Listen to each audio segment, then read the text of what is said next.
What's going on, everybody? Welcome back to another episode of On Scene with RCSO. I know it's been a while, I know it's been a little minute, but we're finally back with another episode, another night shift ride along.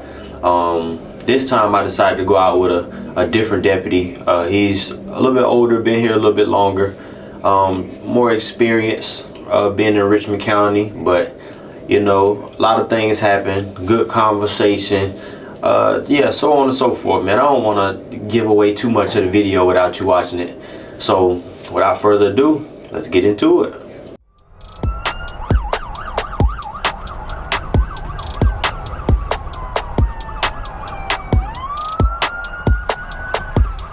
So I'm here with Sergeant Trimmingham on another night shift ride along.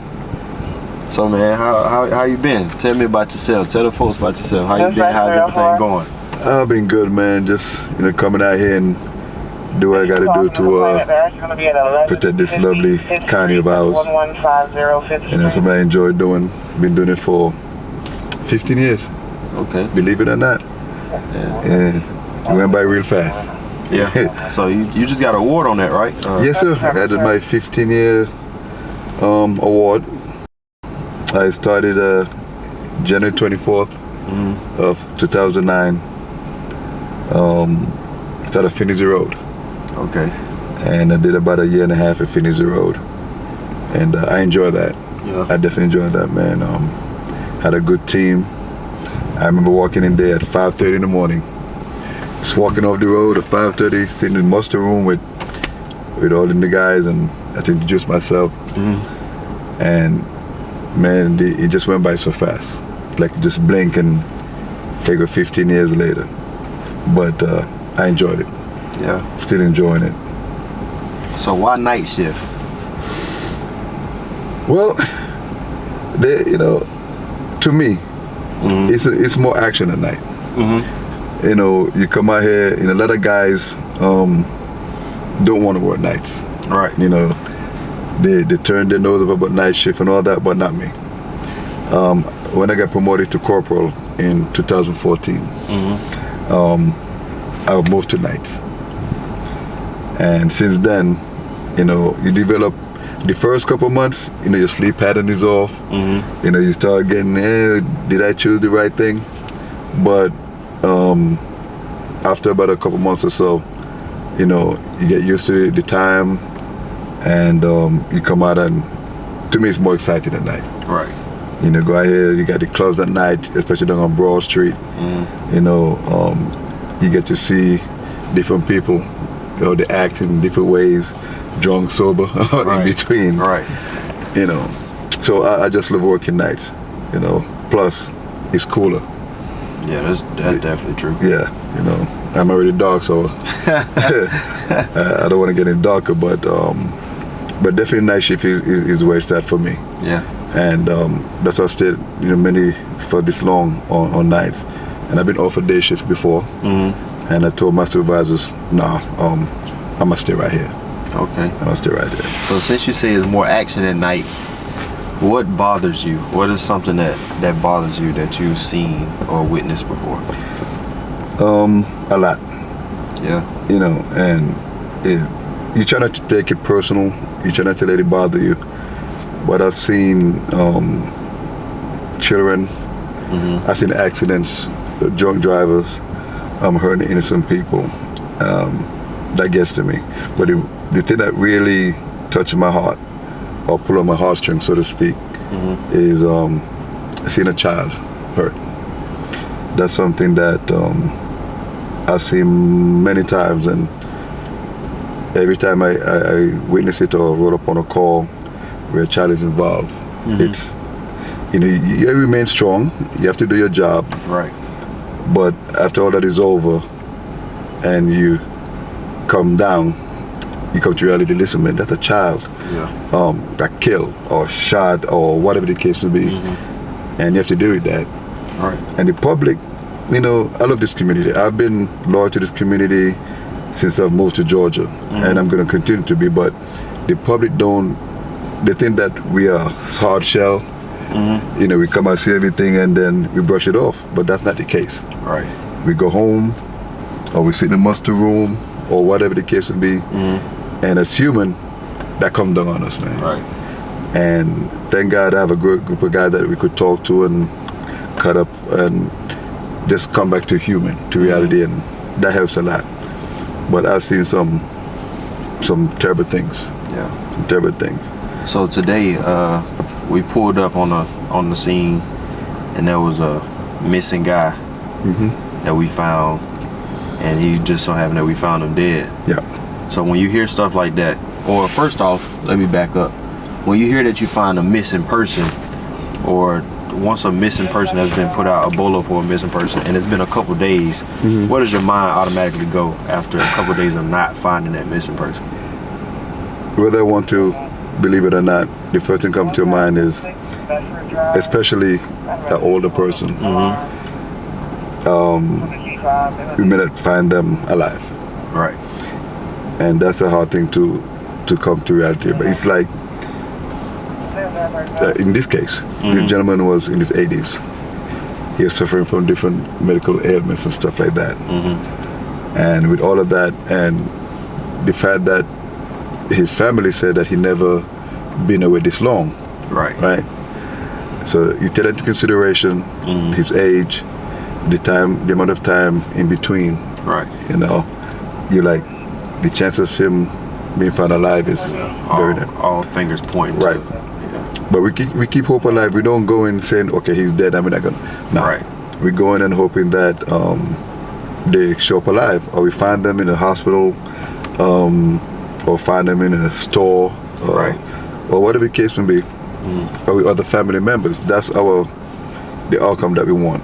Right. But like tonight, that was not the outcome, and I don't want to be the one to go to the family's house and tell them that their loved one was found, but not in the condition that they want them to be found. Right.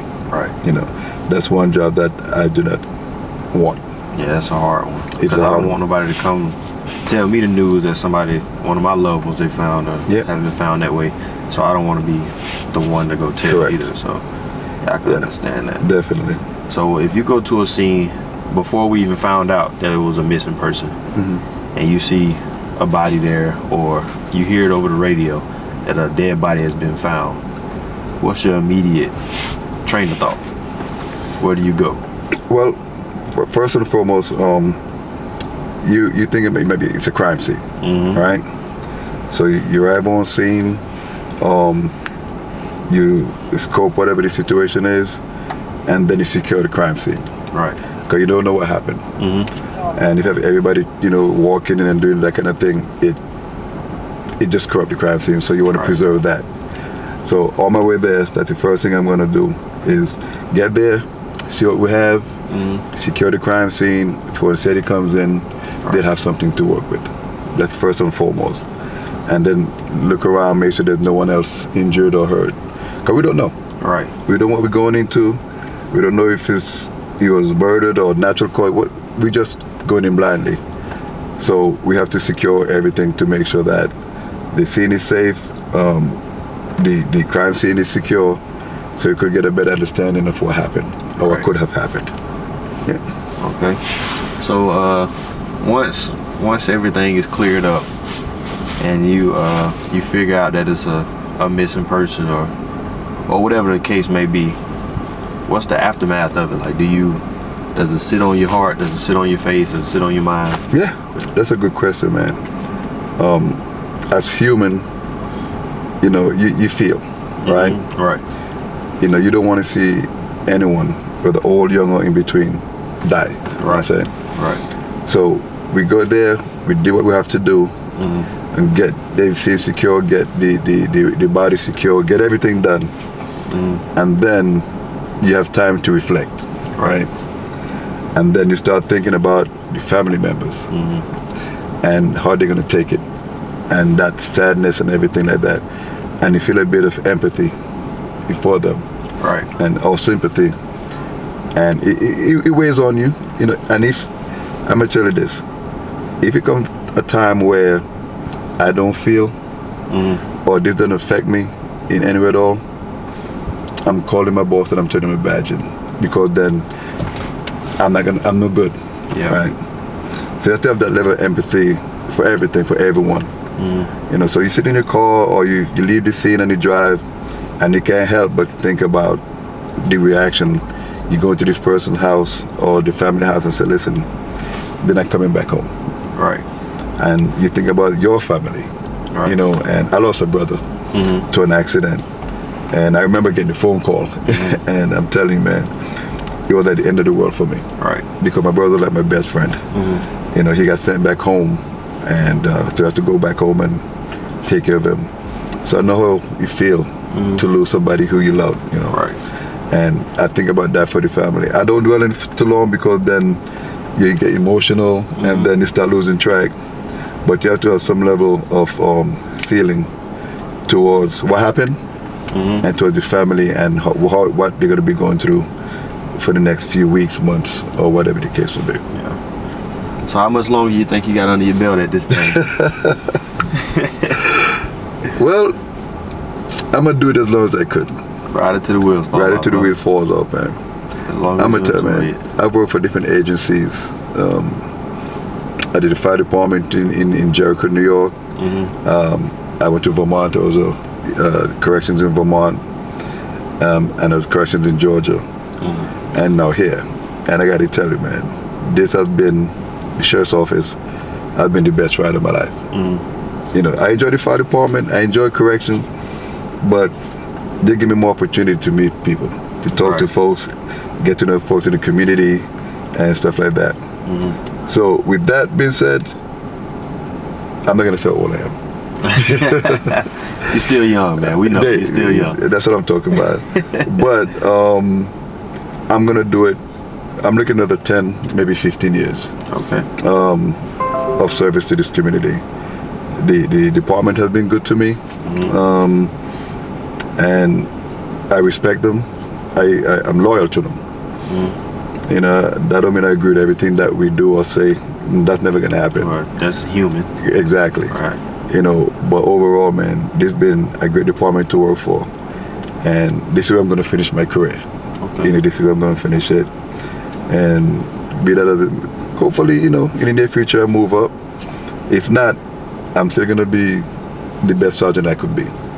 We appreciate that. I'm still gonna, you know, take care of my guys and take care of these folks in the community here that I love. You know, so I'm gonna give you a call and say, listen, man, I got 15 more years to go. Well, I appreciate it, man. You keep being the man you are. Keep being the deputy you are. You know, impacting the community and the people around you, man. You know, you are a good person.